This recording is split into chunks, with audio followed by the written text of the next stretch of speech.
बैठ जाओ ना भाई, बैठ जाओ ना।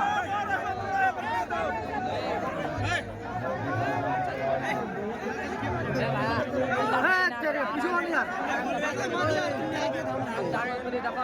छोटा मोटा लोग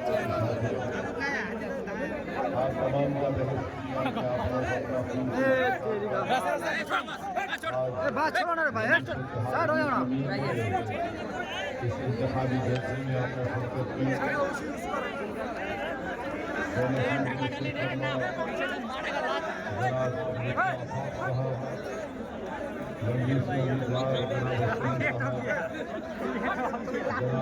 मुस्तफ़ा साहब, मुखिया रस्मुद्दीन साहब, मुखिया दिलशाद राही साहब, जनाब राही साहब, नीचे देखिए कोई बाहर नहीं। सलीम जाहिद साहब, फरीदुद्दीन साहब, जनाब समीम साहब, मोहम्मद सलमान अनवर साहब, आफ्ताब अहमद अली, मोहम्मद इखलास साहब, जनाब शमसुल हक साहब, जनाब रूहानी साहब, मुखिया तौहीद साहब, जनाब अब्दुल अमीन साहब, जनाब सुल्तान साहब, जनाब रेहान सरपंच साहब।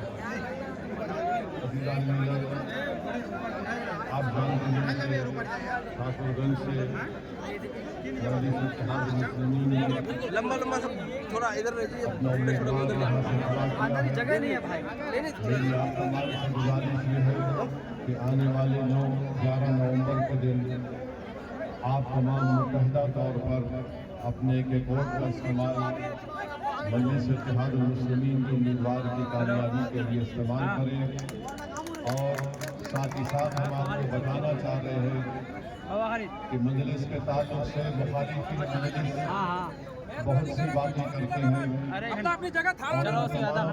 जितने सियासी पार्टी हैं, जिसमें बीजेपी है, जेडीयू है, राजद है, कांग्रेस है, लोजपा है, इन सब पार्टी का एक ही बात लोग कहते हैं कि ओवैसी हैदराबाद को छोड़कर बिहार और सीमांचल को क्यों आता है। आप सुनते होंगे कि बार बार यही कहते हैं कि क्या जरूरत पड़ी यहाँ पे आने की। और हम पर इल्जाम लगाते हैं कभी वोट काटने का, तो कभी बोलते बाहरी है। मगर हम आपको बताना चाहते हैं कि बिहार भारत का हिस्सा है और रहेगा इंशाअल्लाह।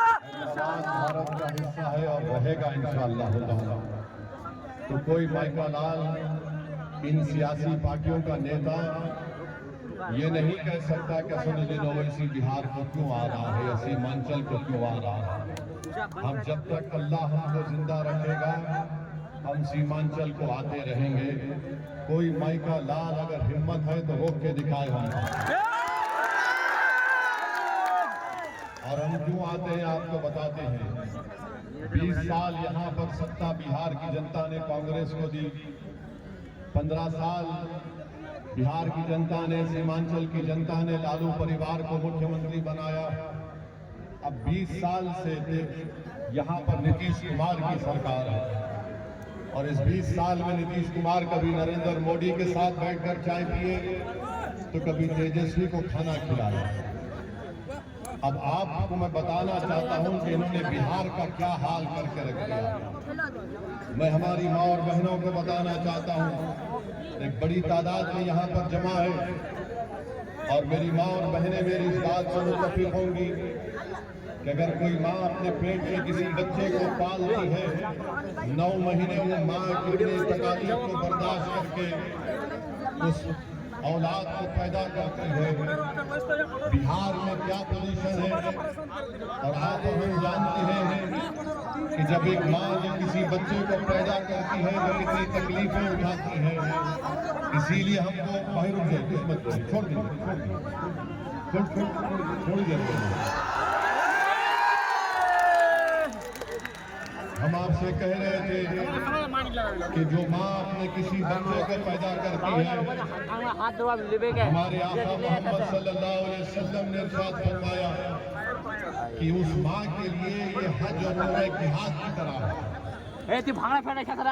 और बिहार में पोजीशन ये है कि जब कोई माँ अपने बच्चों को पैदा करती है तो उसके पैदा होने के बाद वो बच्चा मर जाता है या बच्ची मर जाती है, जिसको अंग्रेजी में बोलते हैं इन्फेंट मोर्टालिटी रेट, हिंदी में कहते हैं शिशु मृत्यु दर। आपको मालूम देश में 29 प्रदेशों में बिहार का नंबर कितना है? 27वां नंबर है।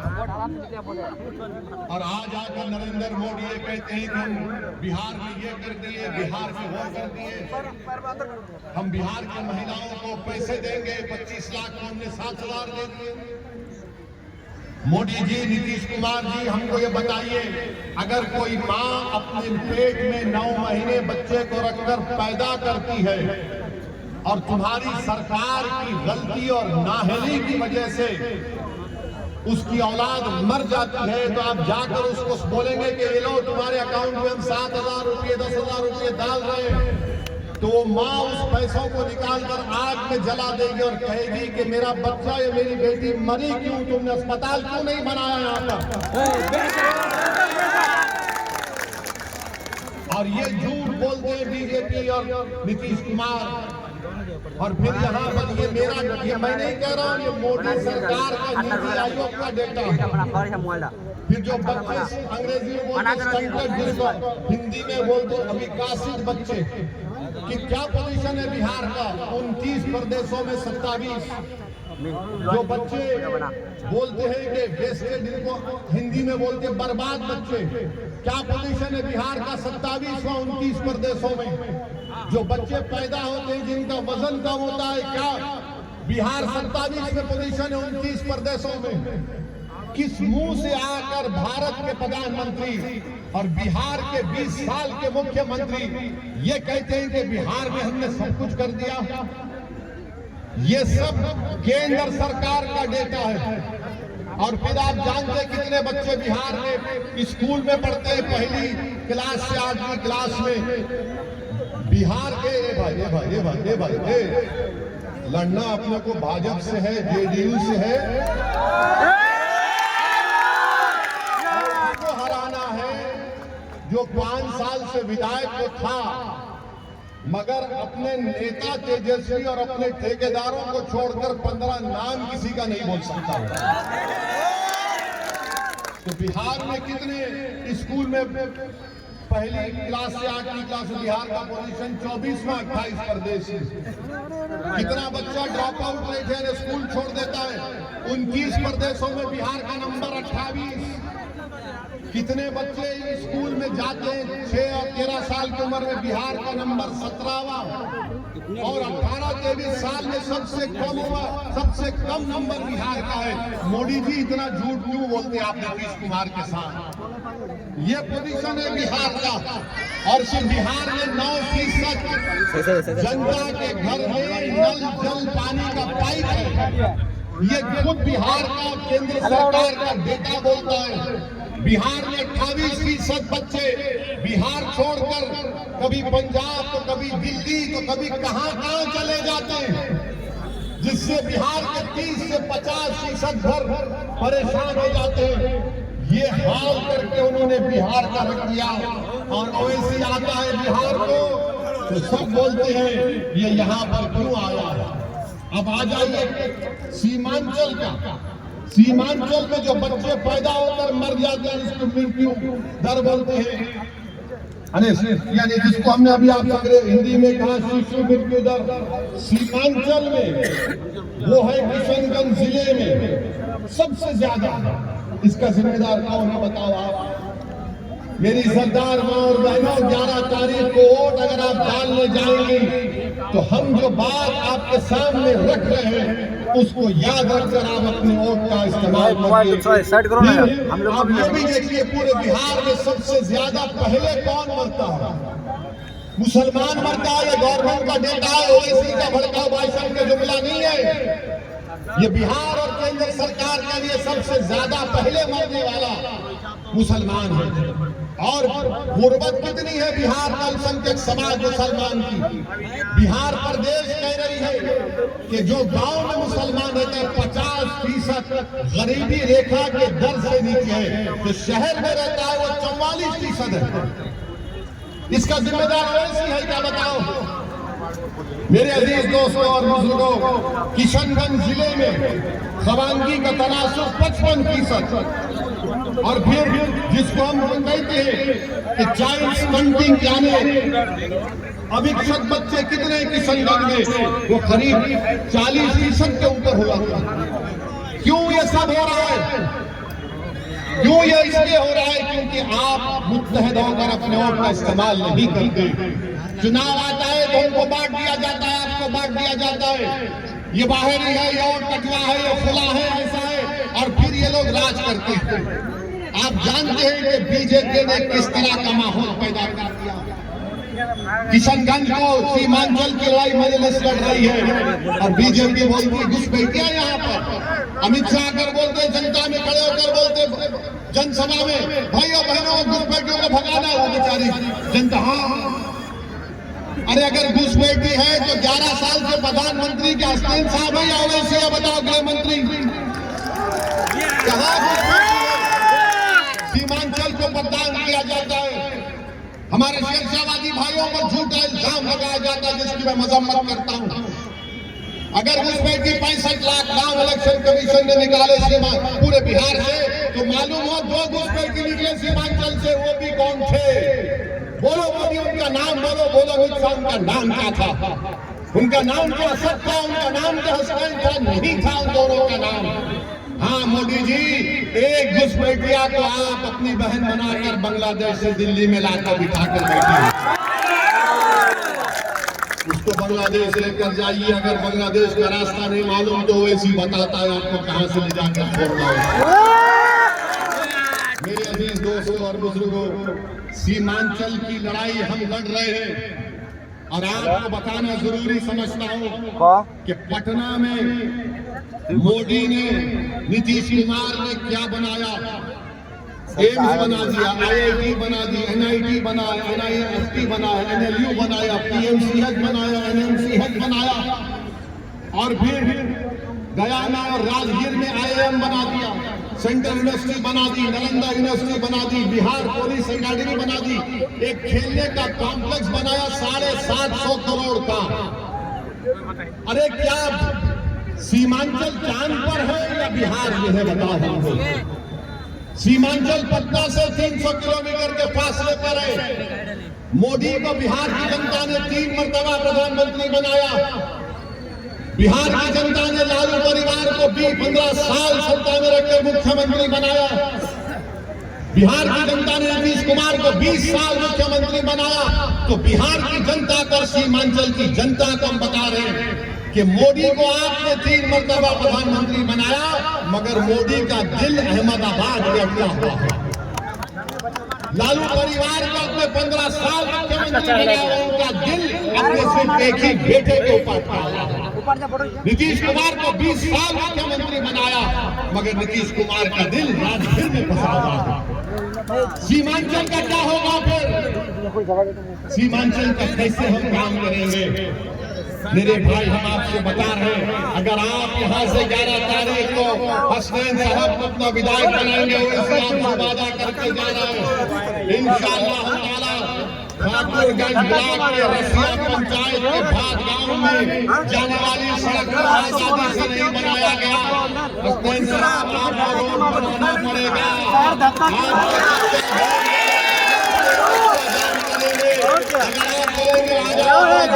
हैदराबाद से मैं भी निकल कर आकर बैठ जाऊंगा और फिर बाहर निकलो। पुलवामा पंचायत में गिराबस्ती में सड़क आज तक नहीं।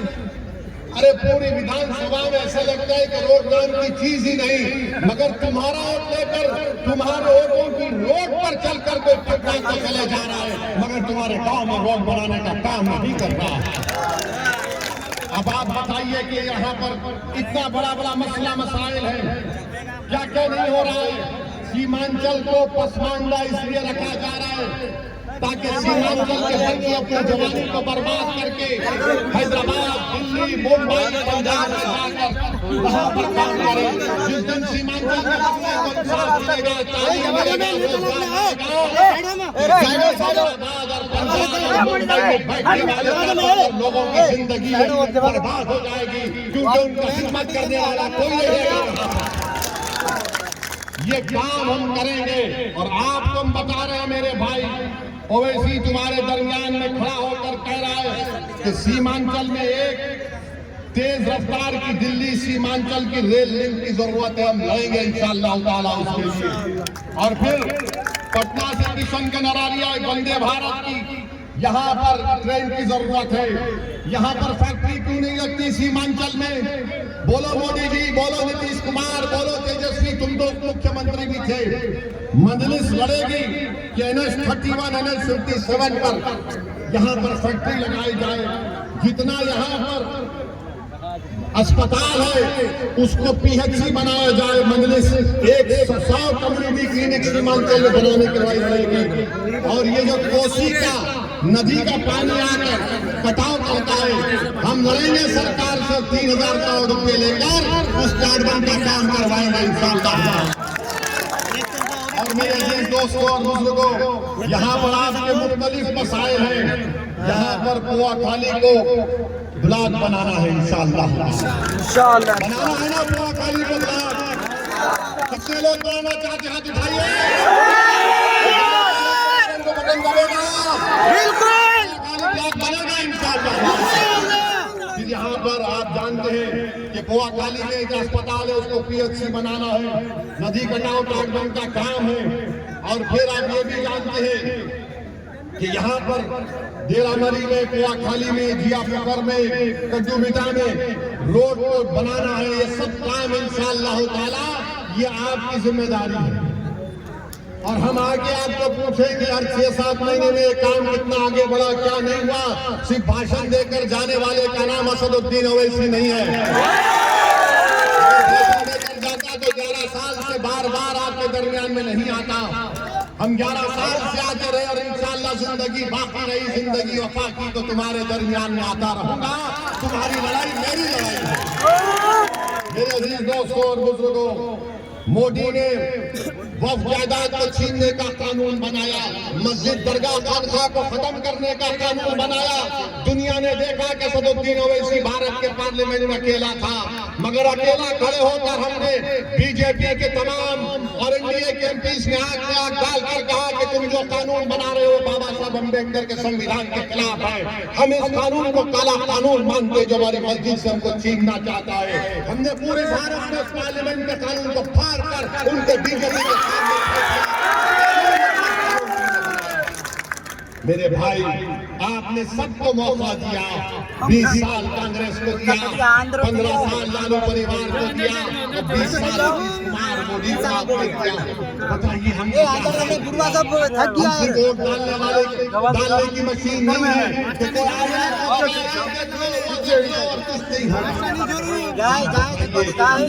ये जो गठबंधन हमको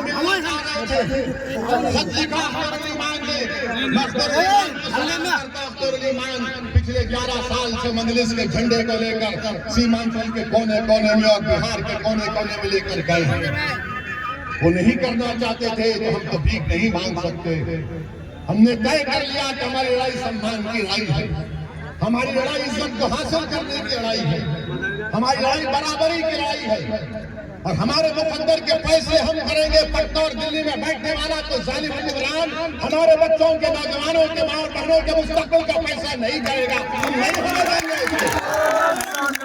इसलिए हमको सियासी ताकत को हासिल करना है, हमारे विधायक को बनाना है। आप बताइए, यहाँ से जो राजद का उम्मीदवार है, उनके वालिद मरहूम अल्लाह उनकी बहुत इज्जत करता था, मगर आप उनसे पूछ लीजिए, मौलाना साहब से पूछ लीजिए, सऊद साहब आप तेजस्वी का नाम छोड़कर, अपने ठेकेदारों का नाम छोड़कर पूरे ठाकुरगंज में 20 अहम लोगों का नाम बता दो, नहीं बता पाएंगे। कुछ काम नहीं किया। ये गठबंधन वाले बोलते हैं मेरे भाई ने जो लंबी छुरी है वो मोदी ऐसी कॉम्पिटिशन में आ गया झूठ बोलने को। मोदी ने कहा था 15 लाख देंगे, 15 लाख मिले। मोदी ने कहा था 1 करोड़ नौकरी दिया जाएगा, मिला। तो तेजस्वी ने कहा कि मोदी से ज्यादा जाऊंगा। आपको मालूम बिहार का कास्ट सेंसस में बिहार में कितना घर है? 2,45,000 के 2,45,00,000 घर है। ये कहता है सबको घर दिए जाएंगे। तुमको मालूम भारत सरकार में 55 मंत्री मिनिस्टर्स हैं। कितने नौकर भारत सरकार में काम करते हैं आपको मालूम? कितने अंदाजा लगा? पूरे भारत के सरकार में, भारत की सरकार में 30 लाख लोग काम करते हैं। कितना? 30 लाख। तेजस्वी बोल रहा है कि 2,75,00,000 घर जो उनको सबको नौकरी देगा। अब आप सोचिए, बिहार की जनता, सीमांचल की जनता इतनी भोली नहीं है कि तुम आकर लंबा छोड़ दो और वो कबूल कर ले। अच्छा, आपको मालूम, अगर चलिए मान लिया कोई यहाँ से उठ के बोलेगा वैसे तुम्हारे को क्या तकलीफ हो रही, देगा वो? अच्छा देगा ना, कितना पैसा लगेगा? अभी अगर वो 2,75,00,000 लोगों को नौकरी देगा तो कम से कम 25,000 तो देना पड़ेगा ना 25,000। अब तुम उसका हिसाब कर लो, उसके लिए पैसा पड़ेगा 8,28,000 करोड़ रुपये। 8,28,000 करोड़ रुपये। पूरा बिहार सरकार का बजट कितना है? सालाना 2 लाख करोड़।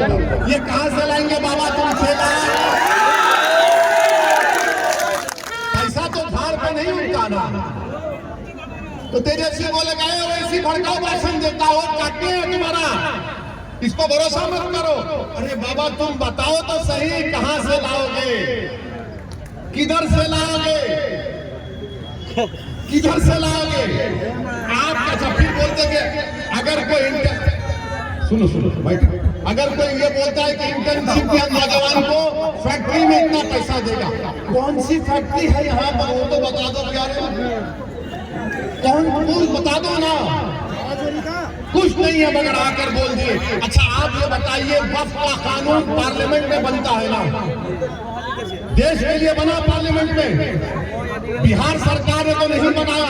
अगर बिहार सरकार बनाती तो दूसरी सरकार आकर खत्म कर देती। मैं कह रहा हूं कि वक्फ का कानून काला कानून है। ये कह रहे हैं हम आएंगे तो कानून को बंद कर देंगे। कैसा बंद करेंगे? अरे पूरे देश का बना हुआ है बाबा। अगर तुझे नहीं मालूम तो कोई वकील को बिठाकर सुन ले, समझ ले, उसके बाद और फिर आप इस तरह की बात करके चले जाते हैं।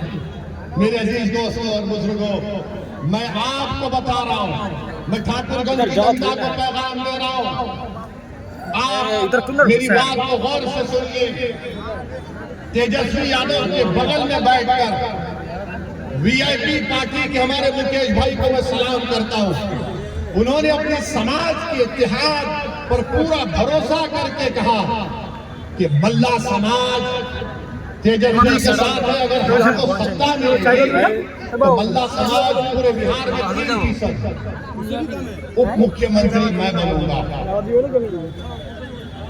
वीआईपी ने कहा कि मल्ला का बेटा उप मुख्यमंत्री बनेगा और जो 17% अल्पसंख्यक समाज बिहार में है वो क्या करेगा? दरी बिछाएगा। तुम दरी बिछाओगे, बनोगे? हाथ लाकर जवाब दो। मुख्यमंत्री बनना चाहोगे? मुख्यमंत्री बनेंगे। जब मुख्यमंत्री बनने का दावा कर रहे तो याद रखो मेरी इस बात को, अगर मल्ला का बेटा मुख्यमंत्री बनेगा तो मोहम्मद का बेटा भी प्रधानमंत्री या भी मुख्यमंत्री बनेगा। अबू बकर का बेटा भी मुख्यमंत्री बनेगा, उस्मान अली का बेटा भी मुख्यमंत्री बनेगा, उमर का बेटा भी बनेगा और फातिमा का बेटा भी बिहार का मुख्यमंत्री। ये कोई बात नहीं है कि हम अपने मकसद में कामयाबी हासिल ना कर सके। अपने ख्वाब देखो, याद रखो, तुम जितने ख्वाब देखोगे और अल्लाह की जात पर भरोसा करोगे और जुस्तजू करोगे अपने रास्ते में, तो जिस तरह तुम जुस्तजू करोगे रास्ते आराम से साफ होते जाएंगे। मगर अगर तुम पहले से ही सोच लोगे ये क्या बात कर रहा है, मेरे भाई, ये होने वाली चीज है इंशाअल्लाह ताला। तो आप तैयार हैं अपना मुख्यमंत्री बनाने के लिए? तैयार है। तो 11 तारीख को क्या करना पड़ेगा आपको? ठाकुरगंज में क्या आवाज आएगी बताओ? किस पर बटन दबेगा? खाली में क्या आवाज आएगी? बटन की आवाज आएगी। अल्लाह ताला इस उम्मीद पर जा रहा हूं कि आप लोग अपने इतिहास की ताकत और कुव्वत पर इंशाअल्लाह यहाँ से मजलिस के उम्मीदवार को मिले बनाएंगे, ताकि ठाकुरगंज में सही मानों में ये तरक्याती और विकास का काम हो सके। आपका बहुत बहुत शुक्रिया। अस्सलाम वालेकुम व रहमतुल्लाह।